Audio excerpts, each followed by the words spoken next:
Hello everyone, welcome to Carl is on it. Today I'm going to be heading to Felixstowe port. So it's basically training day and I get to sort of see like the behind the scenes of what happens within a shipping line. And so we'll see all sorts of things really, like this. So all of those of you that don't know, freight is basically like things inside like a container or inside the just picture it as like a box. So all these boxes come from different countries and they get into different countries through different ways of methods of transport, like for instance ships, lorries, all that sort of thing. So basically we'll be going on the ship to sort of see what goes on, how it gets moved in and out sort of thing, and see all that sort of stuff. So guys, stay tuned for that. This is pretty much my first vlog of the whole year, I guess, really. So yeah, let's just have a look around and see what it's like, and follow me through the journey. So bear in mind, it's actually a 4-hour drive. So this is actually long. It said 3 hours and let's jump to 4 hours. So anyway, it doesn't matter. Let's just get this roof open and just enjoy our time whilst we're actually here. So people, I'll see you later.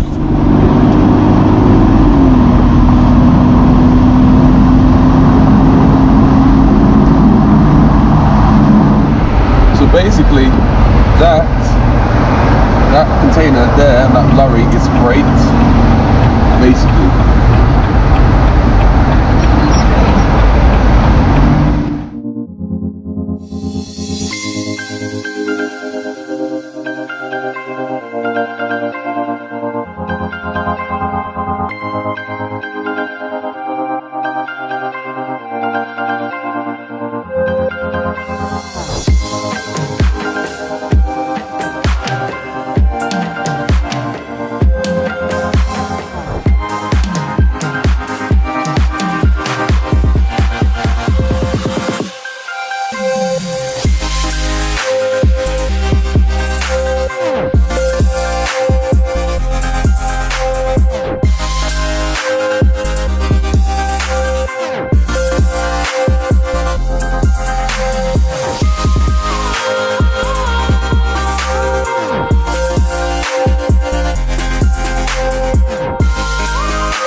We made it! Woo!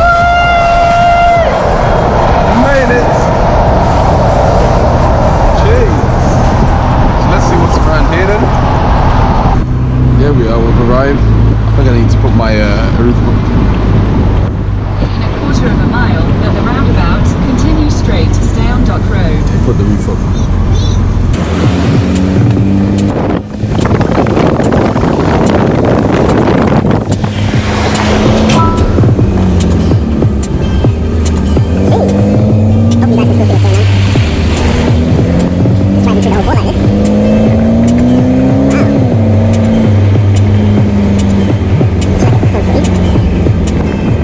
E85. Jeez! Is that an Audi S? No way, that's so rare. It's so rare, you know, S5s. Oh. In a quarter of a mile, at the roundabout, continue straight. Train line.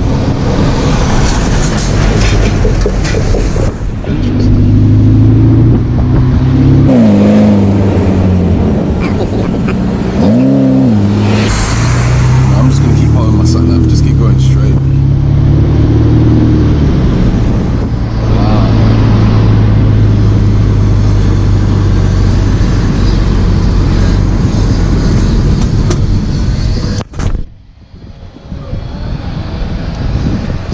held up at the moment. So tired, man. 4-hour drive. So people, we've landed. Cheese! Anyway people, I'll see you there. It's only got 2 cranes on it, and it has a length which allows us to put trains of sort of 22 wagons long on there. We're running trains from the other end of the port up to sort of 34 wagons long, but this one can only take say 22 wagon long trains. GB rail freight mostly operating out of this terminal. We've got 3 rail companies operating from the port, so Freightliner are the biggest, GB rail freight the second biggest, and GB cargo are the smallest of the 3 currently. Up is the port police station. As I mentioned, we've got our own statutory police force. Mostly they're involved in security issues, but they do deal with any other incidents taken on the port. And they have in fact got some cells in there as well in the police station. So anyone starts kicking off, we'll put them in the police cells. Yeah. Is that squeaky for me?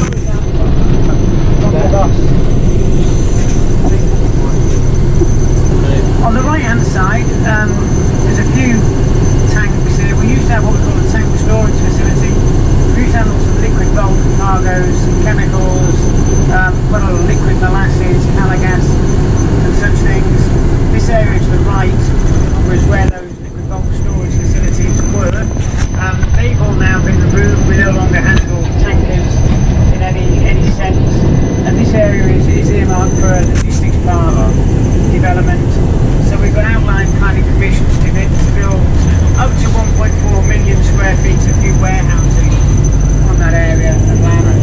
That's actually another area that has been affected by Brexit so far, because the uncertainty that Brexit has caused is making investors reluctant to commit to funds at the moment until such time as they've got a clear idea of what the impact of Brexit will be.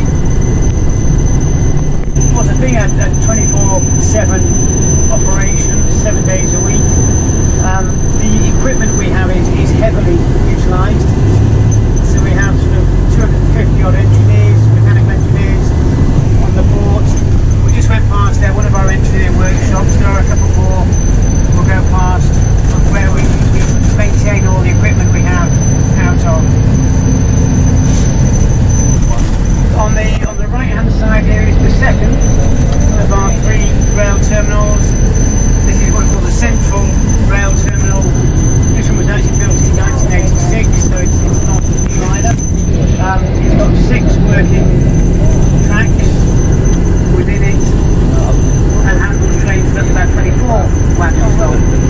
Also, where we're coming up to now is we're coming up.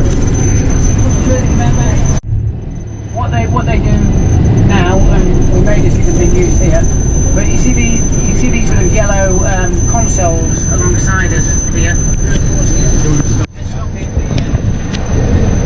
Yeah, you can just see the yellow consoles. We're right alongside one here now. This is all sort of self-service check-in now. If you remember, the flow of trucks arriving here, because we work, the port works much more efficiently with a smooth flow of traffic than having lots of sort of peaks and troughs of traffic. Watch out behind you.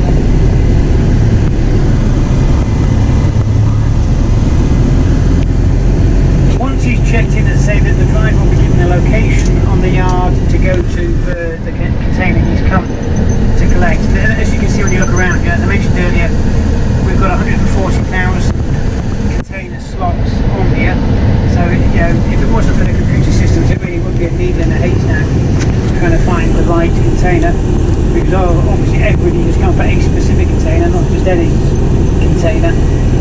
Once they go into the yard, they'll be serviced by one of our yard cranes, our rubber tyre gantry cranes we call them, and you can see just on the right hand side here there's a couple of or a few of the rubber tyre gantry cranes parked up here, but mostly they're in the container yard.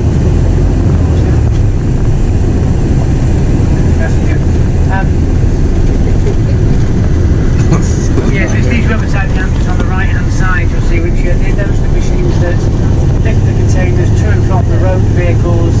always need our own internal movement vehicles when they're going out to the ship. So every container that comes through will go via the container yard. Nothing goes directly from ship to lorry, or from lorry to ship, or train to ship. Everything goes via the yard, so we have to get everything sort of sorted out and prepared in the yard before we load them to the vessel. As I mentioned, we have probably around about 50,000 containers, actual metal containers here at any one time. I always think one of the sort of more impressive things about the way the port operates actually is, if you came back sort of this time next week, we'd drive round and you look around and you go, well, nothing's changed, it all looks the same. But on average, these containers will stay here for about 4 or 5 days on average. So I say, if you came back this time next week, although we drive round it would look pretty much the same. In actual fact, every one of the 50,000 containers that are here now will have moved either onto a lorry or train to go inland, or will have been loaded to a ship to go out to where it's been exported to. Coming up on the right hand side, you can see that there are just 2 warehouses there. One's got a TCEF marked on it, that's a temperature controlled examination facility. The one behind it is 70 shed, which is ambient temperature. But that's where most of the examinations are handled. When we talk to people about sort of customs exams, they're really referring to a variety of statutory agencies that are involved in examining goods here. In actual fact, the majority of goods that are examined by Port Health. The Port Health authorities, it's mostly foodstuffs that get examined. But customs will do some of their work there, trading standards do some work there as well to check, if you go with that warehouse there, the left hand side of that warehouse particularly, if you like a fake Gucci handbag or something, you'll find a few of them up there, because that's where they hopefully intercept the sort of forged material and products that they're promoting. Just here again, this is Orwell Engineering, another of our engineering workshops I mentioned earlier. We've got 3 engineering workshops on the port at the moment.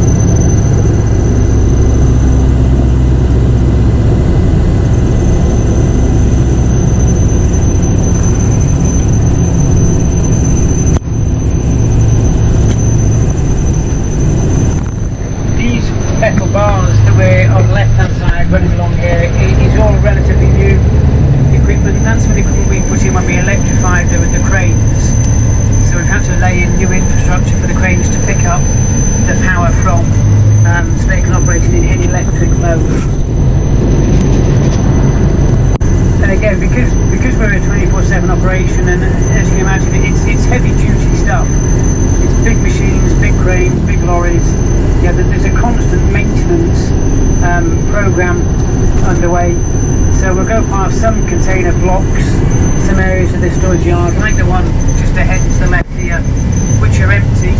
And that's because, again, it's a bit like a farmer rotating his crops.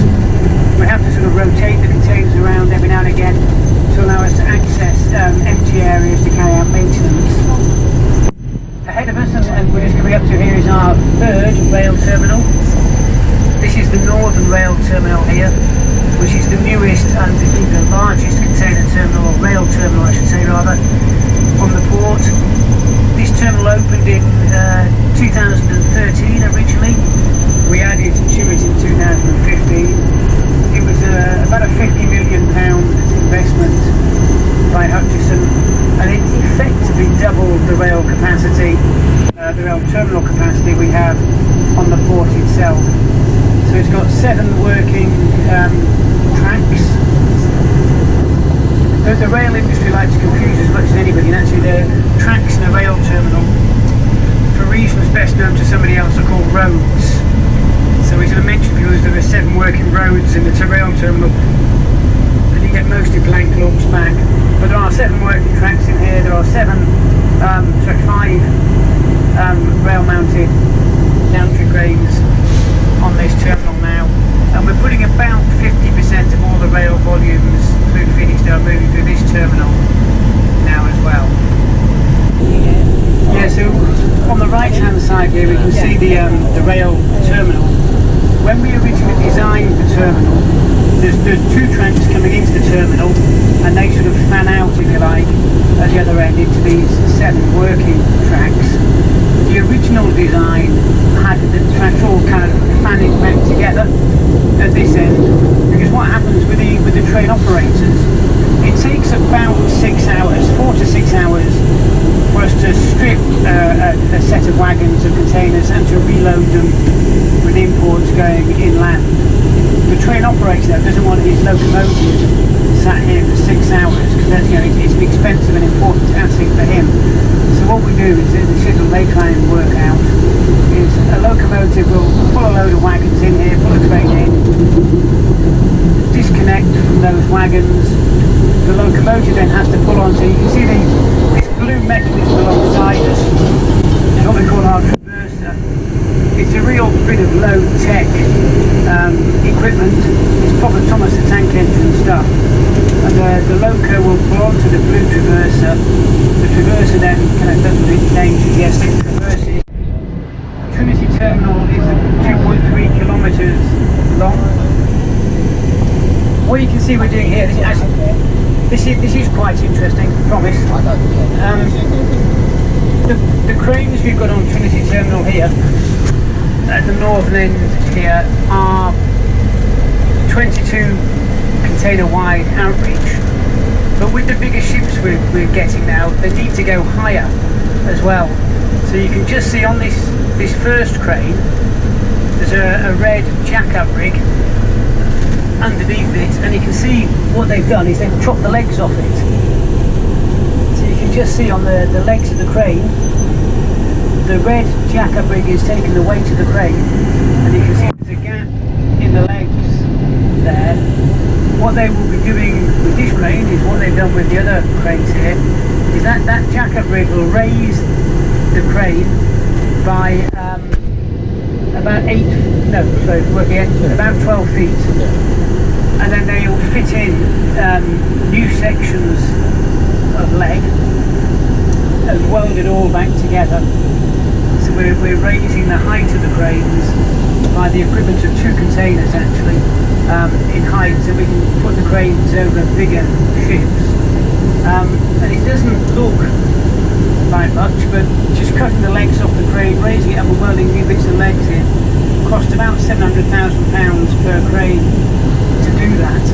So you don't get a lot of crane for your money these days.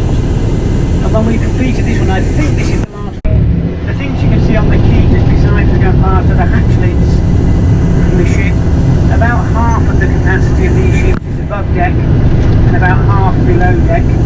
So in very simple terms, what we do is when they come in, we discharge containers off the deck first, then we literally lift these pontoon hatch lids off, discharge the containers from under deck, and then basically refill all the space we've just created with export containers or empty containers often to go back to mostly Asia, but wherever else it's going to come from.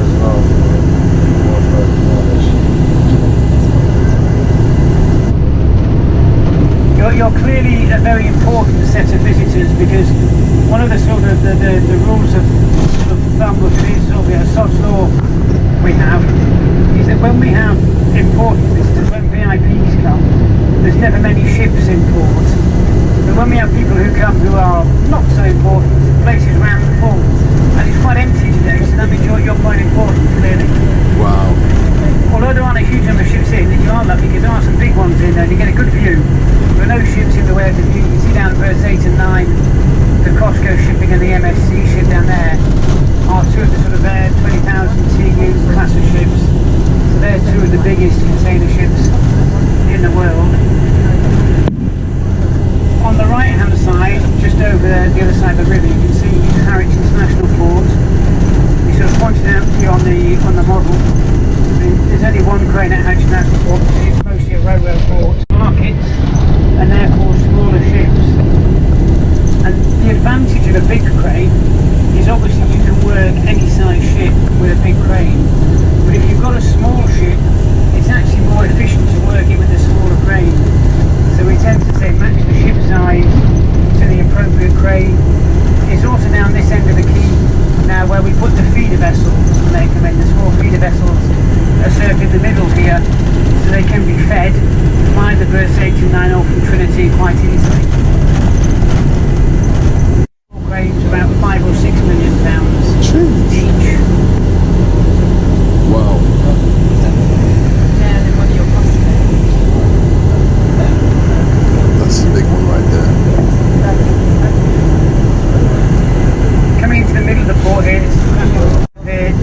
waiting at the moment. The next day we'll return here at about 4 o'clock this afternoon.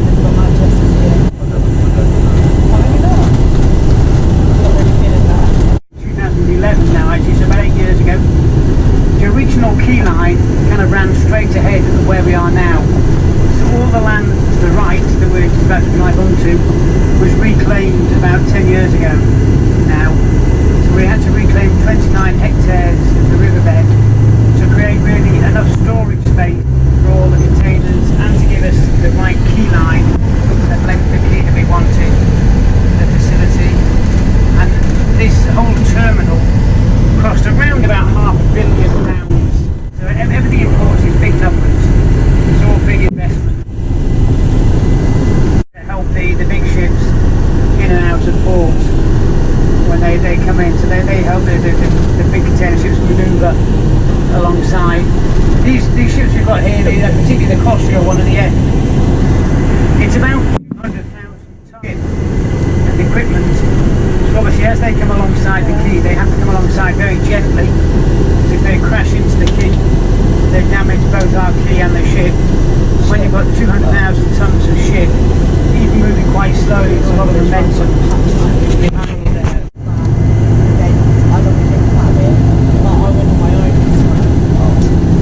Ships are actually,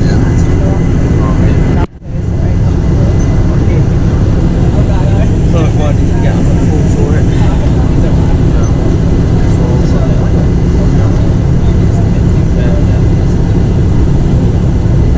We mentioned earlier, and Paul mentioned it, the shipping lines play around with their stowage capacities to claim ever bigger vessels. But this Costco Italy, she's 400 metres long, and for all intents and purposes, there are no bigger container ships in the world than this. There are a number of ships that are very similar size, have 400 metres long capacity, or 100 metres long. Biggest container ship in the world. This is one of them. One of them anyway.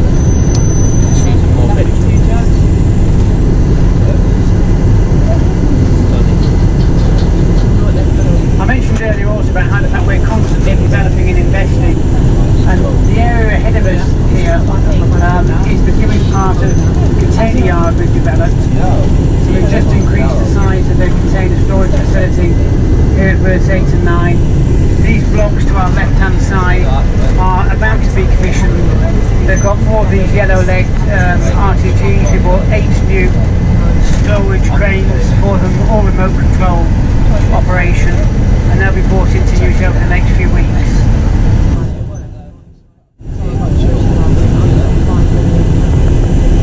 If anybody's got any radioactive material on their person, the barrier in front of us will stay down and we'll be escorted to another warehouse, but we're in luck, it's going up.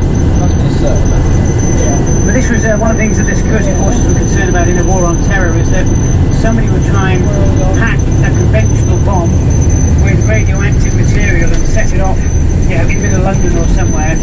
So we have these radiation detectors on all the lanes out of the port. So if anybody tries to smuggle radioactive materials into the UK, well, they can't, basically.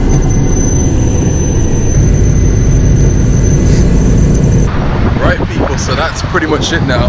The whole journey of the port of Felixstowe, and that was actually really insightful. Like, seeing how things have moved, seeing like one of the biggest ships there and everything sort of thing, and it's crazy. Like, you wouldn't really imagine, like, there's lots of people that didn't know that things come from different countries and they all containers have all this stuff and all that stuff, and you just think it's going to show, but that's how they get there really. They basically come from all these different countries, and there's so much logistics behind it, and yeah, that's the beauty of it really. But anyway, people, that's the end of the video. It wasn't about car stuff or anything like that, but yeah, thank you so much for watching. Hit that like and subscribe. There's going to be some more videos coming soon. I'm back onto the car again, so stay tuned for that, and I'll see you again soon, people. Peace. So brave, look at that. On the police car.